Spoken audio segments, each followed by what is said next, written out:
They thought she was just another immigrant they could push around. Broken English, thick accent, easy target. But Maya Chen wasn't just anyone. She was patient. She was brilliant. And she had 3 years to plan the sweetest revenge in corporate history. By day 1095, she owned everything. Their jobs, their company, their pride. And they never saw it coming. Maya stepped into the gleaming lobby of Pinnacle Marketing on a cold Monday morning in January 2021.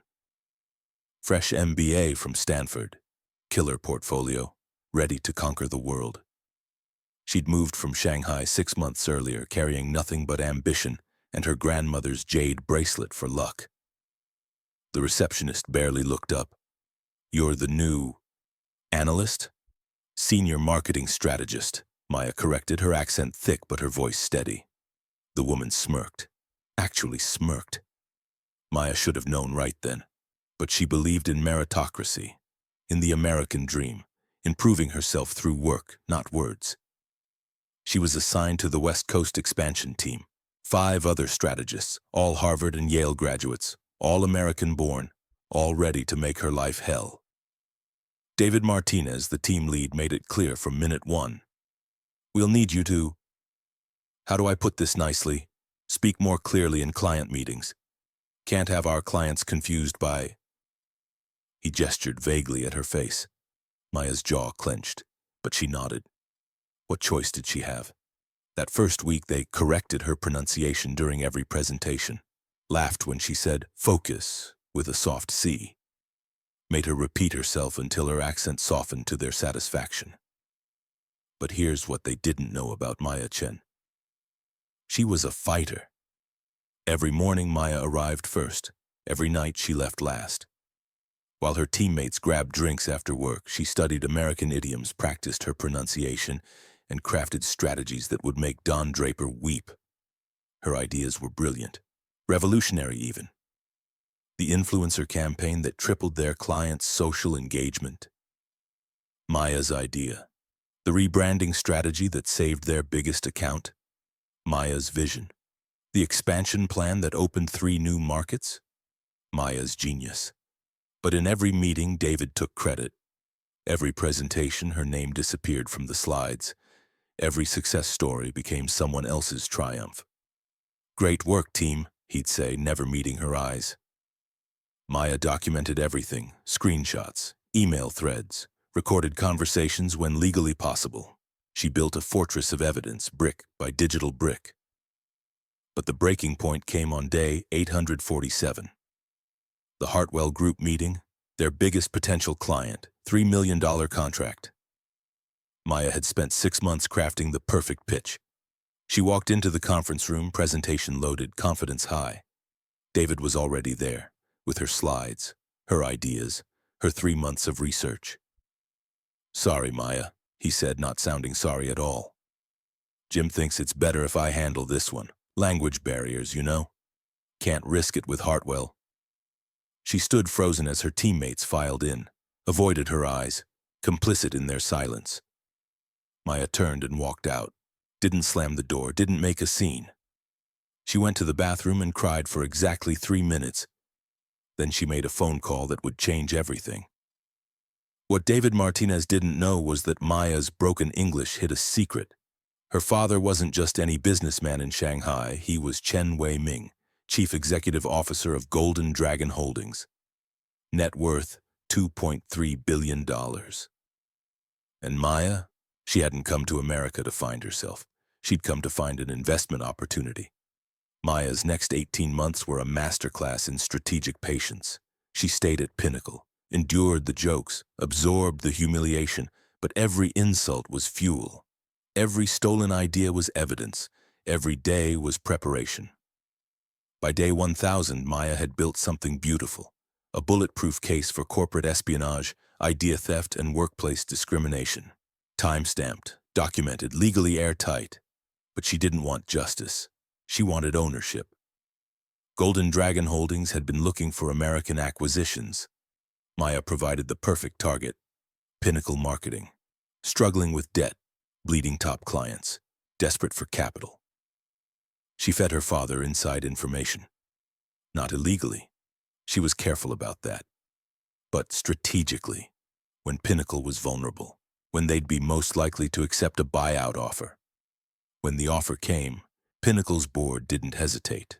Golden Dragon offered 30% above market value, immediate cash infusion, no layoffs guaranteed for 2 years. It was a lifeline they couldn't refuse.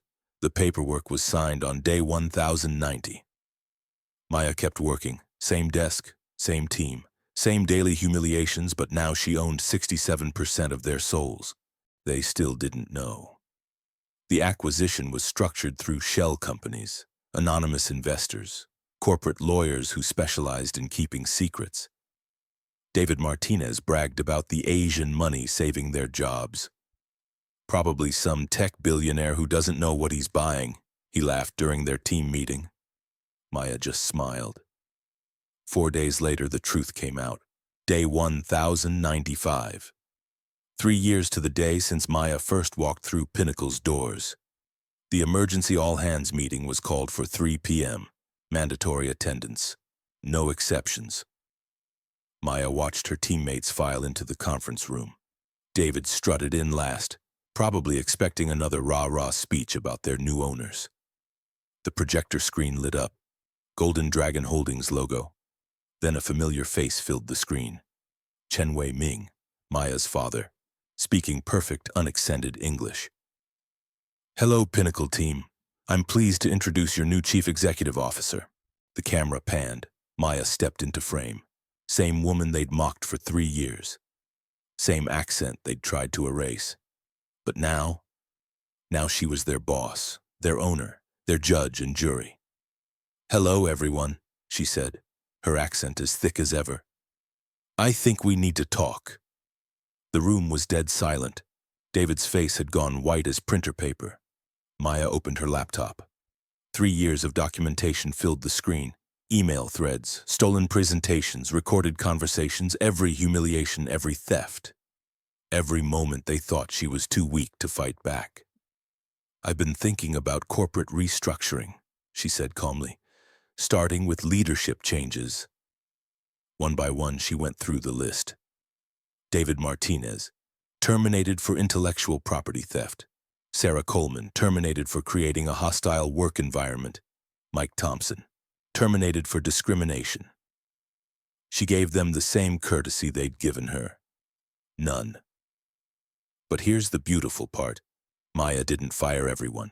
The assistants who'd been kind, promoted, the junior employees who'd helped her navigate American office culture, bonuses and leadership training, the cleaning staff who'd smiled at her every morning. Full benefits and pay raises. She built a new team, diverse, multilingual, brilliant. And Pinnacle Marketing? Under Maya's leadership, they became the most successful multicultural marketing firm on the West Coast. Clients fought to work with them, competitors tried to poach their strategies. Maya kept her father's jade bracelet on her desk, a reminder that patience isn't weakness. It's strategy. 6 months later, David Martinez applied for a job at their biggest competitor. Maya personally called to give her recommendation. David has experience in, how do I put this nicely, creative idea acquisition, though you might want to watch your intellectual property around him. Her accent was as thick as ever, and she'd never sounded more powerful. Maya Chen understood something her tormentors never learned. Karma doesn't rush, but it never forgets. And sometimes the best revenge isn't getting even, it's getting everything. What would you have done in Maya's position? Would you have had her patience, her precision, her perfect calculated justice?